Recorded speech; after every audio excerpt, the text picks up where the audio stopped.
paz, irmãos, e sentados, nós vamos abrir Efésios capítulo 2.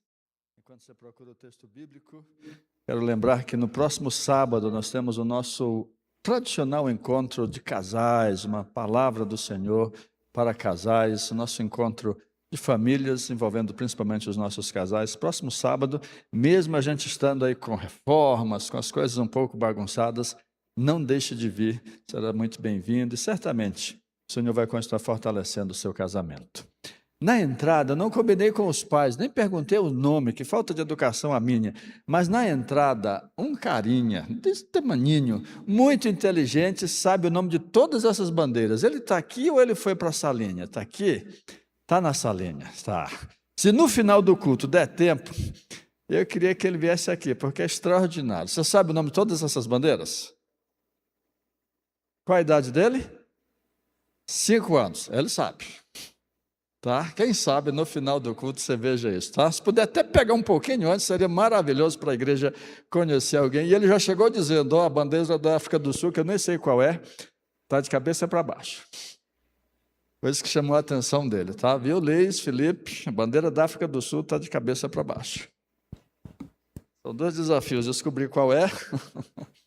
E antes de ler o texto, você sabe o que significam todas essas bandeiras?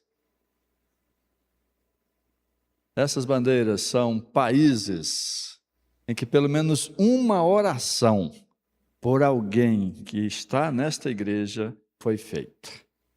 Pelo menos a pessoa passou naquele país, um de nós, um membro da igreja, passou por um desses países. E se não um culto, pelo menos uma oração, se não uma ação missionária, mas pelo menos uma oração foi feita. E nós colocamos as bandeiras nesse mês, porque este mês e o mês que vem, nós continuamos pensando em missões mundiais. Hoje pela manhã, nós tivemos uma palavra maravilhosa do nosso missionário adotado por nós, projeto adotado por nós, do Vietnã, e é um tema que estamos enfatizando nesses próximos meses. Vamos ler a palavra do Senhor? Efésios capítulo 2, a partir do versículo 21 em diante, Efésios capítulo 1, a partir do versículo, Efésios 1, tá? Eu confundi aí, desculpa. Efésios capítulo 1, versículo 21 em diante. A carta aos Efésios, ela é a carta que mais fala de igreja. E durante este mês de março, nós temos pensado bastante nesse tema, igreja. Nós temos pensado nisso porque é uma das nossas maiores realidades do Brasil hoje. É um fenômeno chamado de desigrejamento. Esse fenômeno começou aproximadamente no ano 2010. Onde começou a ficar notório 2 grupos de pessoas, os chamados sem religião e os evangélicos sem vínculo. Até mais ou menos aquela época de 2010, a gente conhecia bastante o termo católico não praticante, que é, de certa forma, a maioria no Brasil. Tem uma fé na Santa Sé, tem uma fé no Papa, tem uma fé nas doutrinas católicas, mas que vai na igreja em batizado e casamento. Era um fenômeno comum. Mas de 2010 para cá, começou-se a perceber, 2000 talvez, começou-se a perceber o fenômeno de evangélico não praticante. E principalmente esses 2 grupos, os chamados sem religião e os sem vínculo. Hoje, 8% da população brasileira é identificada como nessa categoria. Crê em Jesus, é evangélico de convicção, mas não congrega. Dentre os evangélicos, supõe-se que 10% estão nessa condição. 10% de todos os evangélicos estão nesta condição. As causas geralmente são apontadas como a decepção com a igreja, como a nossa geração ser uma geração bastante individualista, e também o trânsito entre igrejas. Pessoas que mudam de igreja de acordo com as circunstâncias, de acordo com a satisfação. E nós pensamos durante todo o mês de março que isso não está correto. Esse é um fenômeno que nós precisamos encarar com seriedade. Embora você venha para um culto buscando uma palavra de Deus para a sua semana, embora você venha para o culto pensando no que Deus vai trabalhar no seu coração, trazer uma palavra de esperança para os seus desafios, uma palavra de conforto, porque você descobriu um diagnóstico de novo, de talvez tumores na sua mama novamente, doenças dos seus pais, enfim, as coisas que nós temos, os diagnósticos que nós temos durante a vida. Mas ainda assim, mesmo que seja essa a vontade de cada um de nós, encontrar uma palavra do Senhor para nós, nós estamos pensando no mês de março, de que é preciso, além dessa palavra, a gente ter um compromisso com a igreja do Senhor Jesus. E Éfeso é a carta, é o livro da Bíblia que mais fala de igreja. Você pode observar que todo capítulo tem uma especificidade, um assunto assim muito forte, tem uma ênfase muito forte na questão da igreja. Até porque a carta que Paulo escreve aos Efésios, muito provável que ela tenha circulado não só em Éfeso, mas ela tenha circulado em todas as províncias da época. É uma carta que é escrita para gentios, para quem antes não era considerado como povo de Deus. Depois de igreja, a palavra que mais se destaca em Efésios é a palavra mistério. E o mistério é agora, gentios, que antes não era povo de Deus, e judeu, que era considerado povo de Deus, estão juntos num lugar só. E talvez a gente não consiga perceber a mudança disso, porque vivemos numa geração em que não tem tantas barreiras, apesar de haver muito preconceito, muita discriminação, mas não há tantas barreiras. Mas o que aconteceu no primeiro século é que antes da pregação do Evangelho, havia um povo que não se misturava com outro. Havia aqueles que eram judeus, e que passavam todos os sábados para as suas sinagogas, e ninguém, a não ser um judeu, podia acompanhá-lo. E agora, de repente, chega alguém que crê na mensagem dos judeus, que crê em Moisés, que crê nos mandamentos, mas que diz, você que nunca foi, nós abrimos uma nova sinagoga e nessa todo mundo é bem-vindo. Consegue imaginar algo assim? Nos nossos dias nós não temos. Nada parecido, nada, principalmente no Brasil, nada parecido. Até ontem, em tal lugar, só um determinado povo se reunia, só um determinado povo adorava a Deus, mas agora esse povo se converteu e abriu outro ponto, outro lugar, e agora está chamando os vizinhos, e agora está chamando todo mundo para ir junto. Só essa explicação da carta aos Efésios já mostra como é que a igreja deve ser vivida. Porque a igreja sempre vai ter problemas, sempre vai ter dificuldade de aceitação de todos, sempre vai ter ofensas. Mas a igreja foi criada exatamente para unir todos, como cantamos e como o Levi brigou com a gente para a gente cantar melhor ainda, que todos os povos, todos, um dia estarão louvando ao Senhor. E no texto que vamos ler de Efésios capítulo 1, versículo 21 em diante, fica muitíssimo claro que em vez das falhas locais, nós devemos pensar no plano global de Deus. Que em vez das experiências ruins que a gente pode ter tido com igrejas, nós precisamos pensar no propósito eterno dela. Porque a igreja é o que Deus está fazendo no mundo. Vamos ler juntos? Ou me acompanhe. Começando do versículo 20, para não pegar o texto pela metade.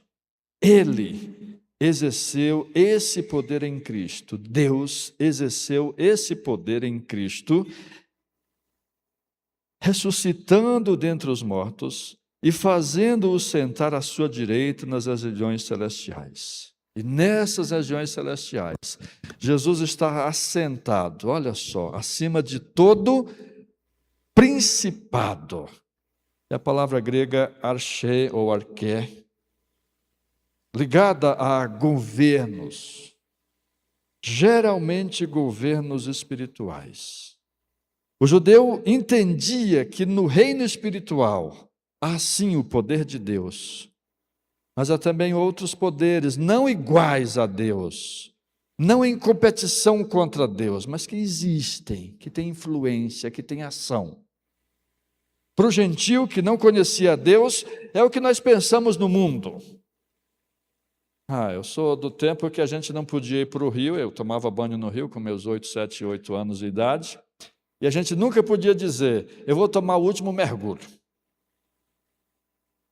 Porque se a gente dissesse, eu vou tomar meu último mergulho, como dizendo, só mais um e eu vou embora para casa, algo, ouviria a palavra último mergulho, o que aconteceria? Eu morreria afogado. Você tem que ter cuidado com as palavras.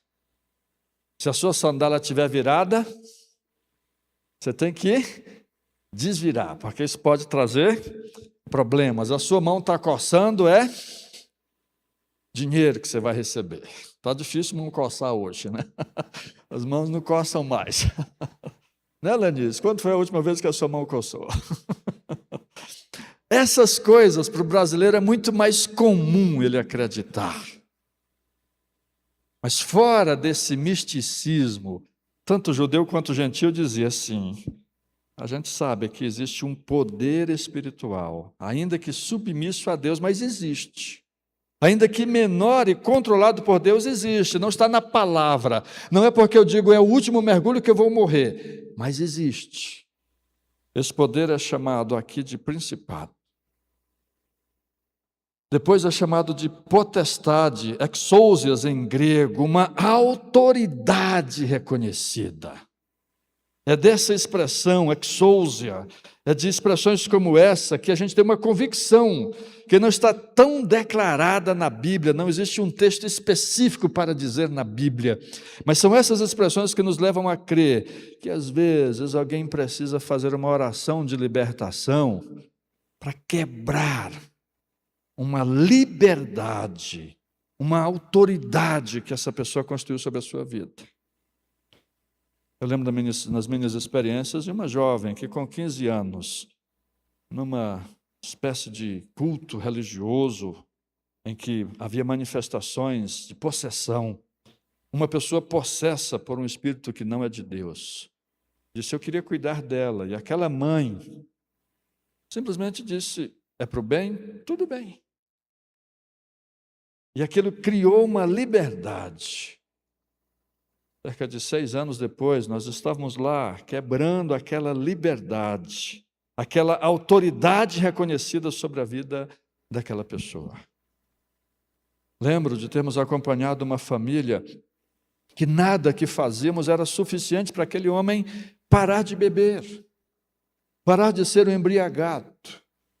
E quando aprofundamos as conversas, nós vimos que ele tinha impactos, orações, não a Deus, que ele havia feito. Essa é a ideia das potestades, das exousias, uma autoridade, um direito adquirido, algo que você fez que deu autoridade para este mundo espiritual influenciar e dominar na sua vida. E parêntese, precisa ser quebrado, e é você que tem que quebrar em nome de Jesus. E você tem que encerrar esse ciclo em nome de Jesus. A terceira palavra de Efésios é poder, de onde vem a nossa palavra dinamite em português, um poder para agir, que tanto o judeu quanto o gentil reconhecia, o judeu muito mais pensando em Deus como o Senhor absoluto de todos, e o gentil com muito mais medo, mas era uma palavra comum. E na última dessa série de 4 palavras, domínio. Crioteto, em grego, meio que genérico, algo como que é comum no vício, uma pessoa que está dominada por um vício, a sua vontade já não existe. E vício não é só a droga, não é só o álcool, é o jogo, é a pornografia, é a dívida.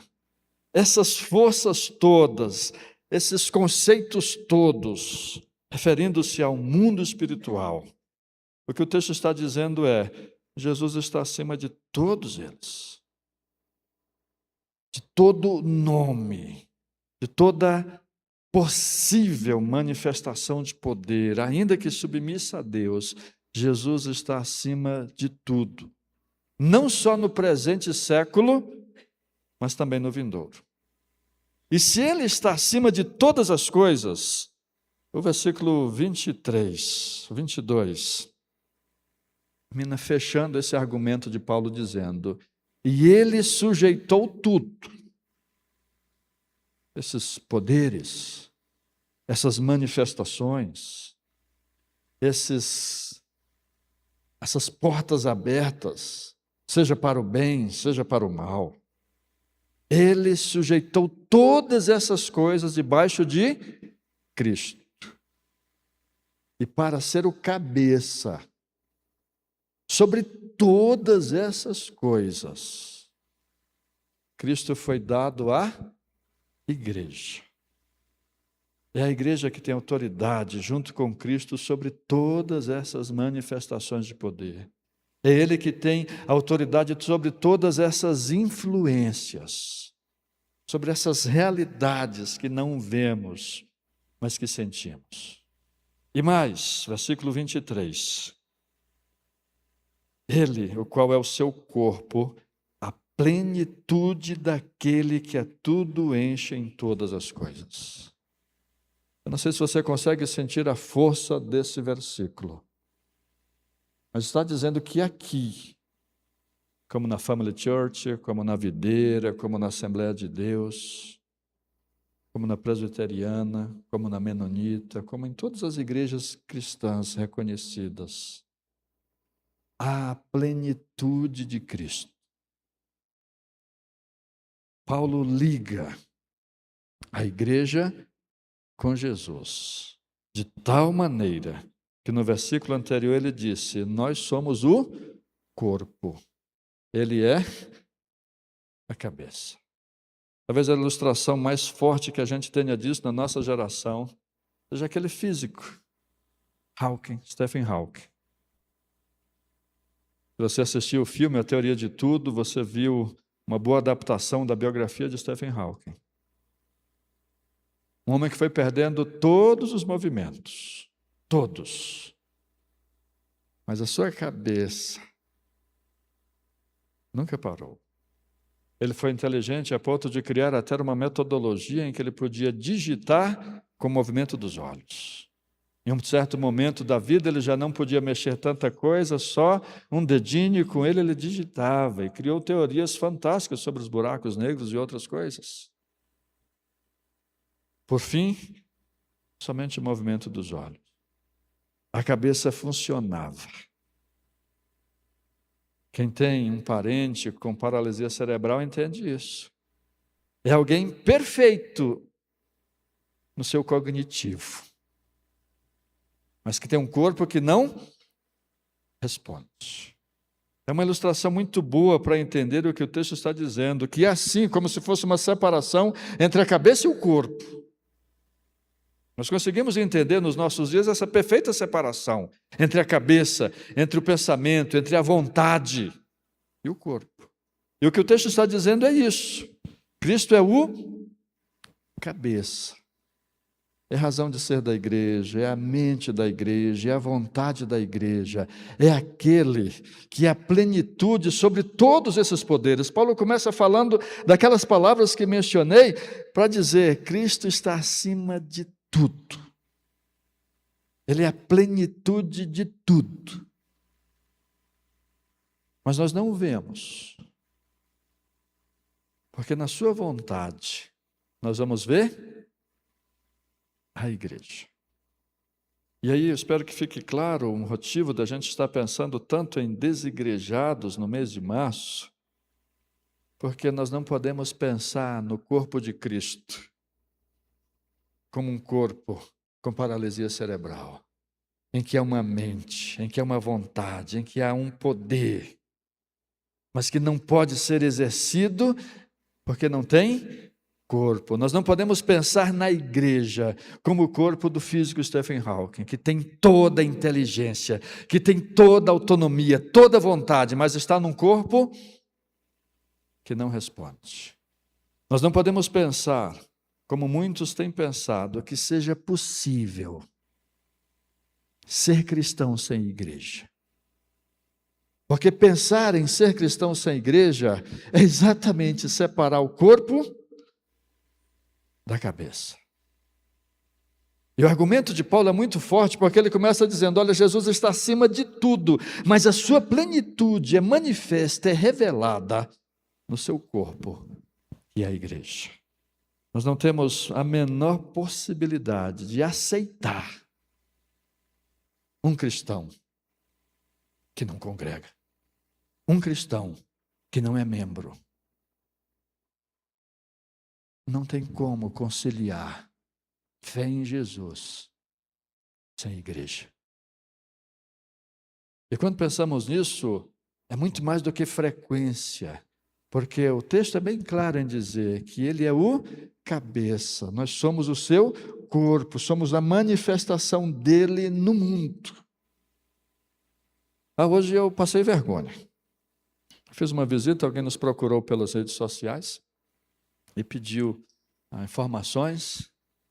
Ele fez uma pergunta que eu fiquei envergonhado. Ele perguntou, qual a ação social da igreja? Eu pensei nos diáconos, Klaus. Quase todo domingo a gente atende alguém, compra uma passagem e ajuda alguém. Diversos dos nossos membros recebem cestas para complementar a sua renda. Quando a gente sabe de alguém que está precisando de medicamento, a gente atua. Mas aquela pergunta me fez pensar, é só isso que a gente faz? Nós vamos começar uma escola, mas ela não vai ser tão social. Ela não tem fins de enriquecimento de ninguém, mas ela vai precisar pagar suas contas. Nós precisamos repensar a nossa ação social em Rio Verde. Nós precisamos pensar o quanto antes em abrir aquelas portas todos os dias. Nós abrimos no velório. E enquanto estava aberta no velório, algumas pessoas adentraram. Fosse para uma água, fosse para pedir uma oração, fosse para pedir uma ajuda. Essa é a visão que Jesus tem da igreja. Quem procura Cristo encontra a igreja. E a primeira coisa é, nós não podemos separar. Nós precisamos fazer com que isso seja uma coisa só, porque ela é a ação de Jesus no mundo. E isso é possível com a ação de todos nós. Então, as aplicações são muito diretas para nós. Desvalorizar a igreja é não entender o plano de Deus.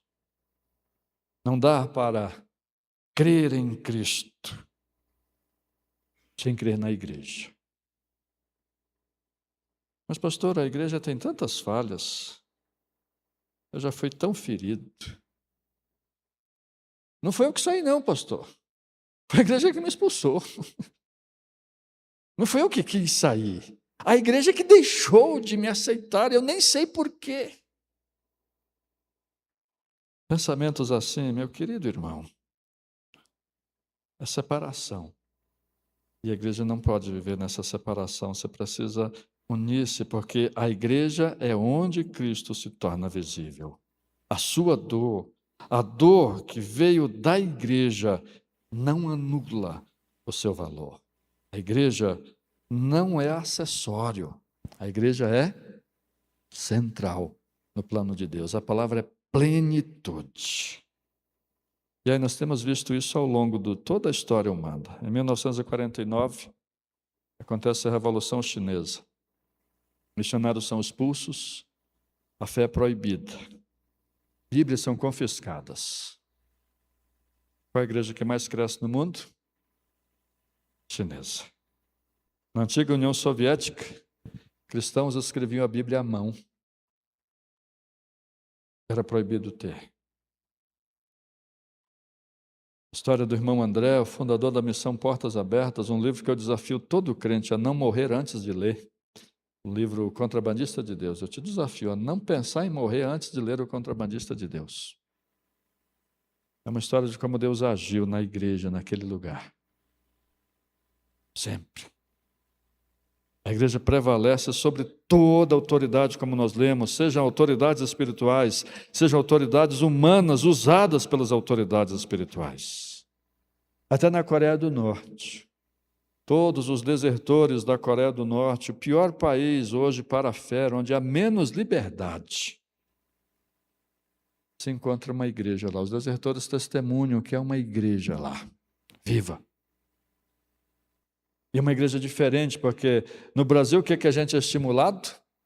A levar a fé aos nossos filhos. Portanto, a pressão na Coreia do Norte. Um pai só fala da sua fé para o filho quando ele já tem mais idade. Porque quando criança ele pode ser um X9. E pode ser torturado.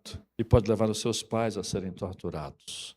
Mas ainda assim, neste lugar, está uma igreja viva.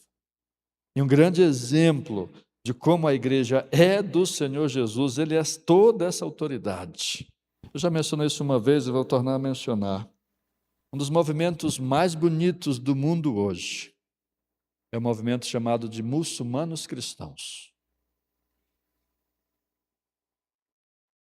Na Arábia Saudita, Emirados Árabes ou qualquer outro país,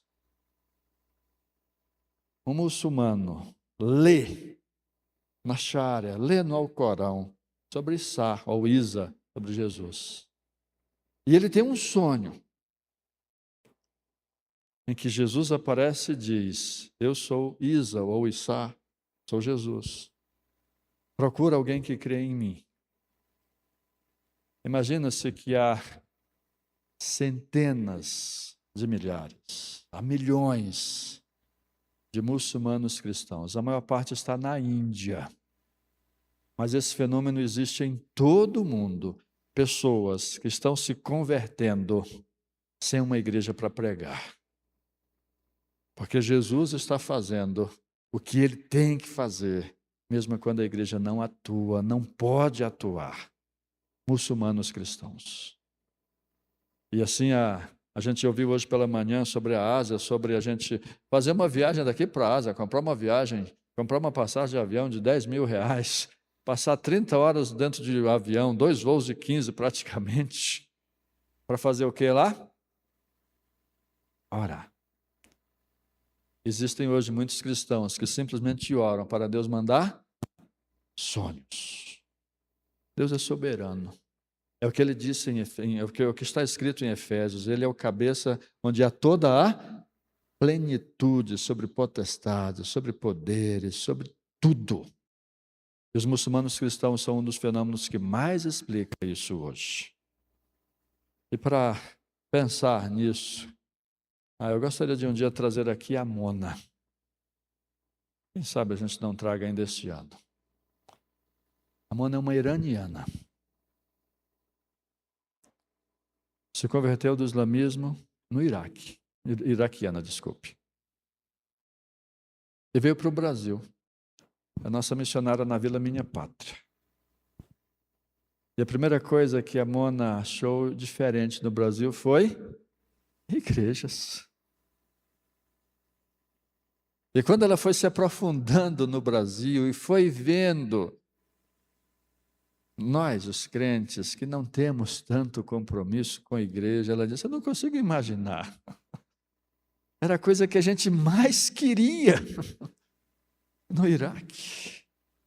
Era o que tem aqui, eu não consigo imaginar essa falta de compromisso ou esse desvalor de algo tão grande. Nós conhecemos o Heitor, sabemos o nome de verdade dele, mas aprendemos a chamá-lo de Heitor hoje de manhã. Ele está naquele país com o Huang. O Huang está há 15 anos lá. Há 1 ano e meio, quase 2 anos atrás. A mãe da esposa do Huang, a sogra do Huang, a mãe da Kim, assim que nós a chamamos, estava muito enfermo. E eles esperaram 1 mês, 2 meses, e a Junta de Missões Mundiais disse: podem vir visitar sua mãe, talvez seja a última vez que vocês a verão. E eles fizeram uma escala na Ásia, e quando chegaram na Ásia, que ativaram o Wi-Fi, a mensagem no celular era: liga urgente, não vai dar tempo vocês chegarem. E aquela nossa missionária faz uma chamada para se despedir de sua mãe. Embarcam e quando chegam no Brasil, sua mãe não está mais viva. Mas tem uma turma linda no aeroporto esperando por eles, que cuidam deles, que os apoiam. Ela precisou até tomar medicações. O Juarez, da última vez que eu fui para aquele país, o Juarez me armou uns medicamentos, porque ela precisa andar com alguns medicamentos, nem que não tome, mas precisa estar ali para qualquer momento, por toda essa dificuldade. Mas a palavra que eles mais diziam para mim, quando estavam no Brasil, era: cara, isso aqui é bom demais. Isso aqui é bom demais. Um dos nossos objetivos para a viagem agora é fortalecer o grupo de brasileiros daquele país a se tornarem uma igreja. E a liderança da Junta de Missões Mundiais disse: mas vocês já fazem tanta coisa, vocês estão com mais de 40 missionários locais, ainda querem se envolver com brasileiro, para ter uma igreja de brasileiro, deixa alguém fazer isso. A resposta deles foi: você não imagina como é bom para nós e para os nossos filhos estar numa igreja. Uma igreja com 25 pessoas. Tem presbiteriano, tem pentecostal, tem batista, tem de tudo. Mas tem a igreja de Jesus. Isso aqui, a gente às vezes não dá valor, mas isso aqui é bom demais. E juntos, dentro de alguns meses, Karênia faz essa oração. Nós vamos estar com essa porta aberta, todos os dias, para qualquer um que precisar encontrar aqui, quem? Jesus, que nós somos o seu corpo. Amém? Eu quero te desafiar a repensar sua relação com a igreja. Nós fizemos isso durante todo o mês de março. Domingo que vem nós vamos encerrar. Eu quero te desafiar a pegar os vídeos que a gente tem enviado semana após semana para enviar para você, se for preciso, e para outras pessoas. E domingo que vem a gente fazer uma grande celebração. Maria, se ajuda a gente ter uma enxurrada de vídeos na nossa lista de transmissão essa semana. Mas domingo que vem a gente fazer uma grande celebração, celebrando como isso aqui é bom. E você que tem vivido a sua fé em Jesus, com muito carinho, mas sendo bem direto, você está com o pensamento de Stephen Hawking.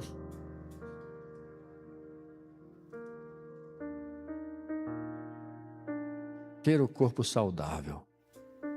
Cristo, o cabeça, e o corpo que é a igreja. Não creia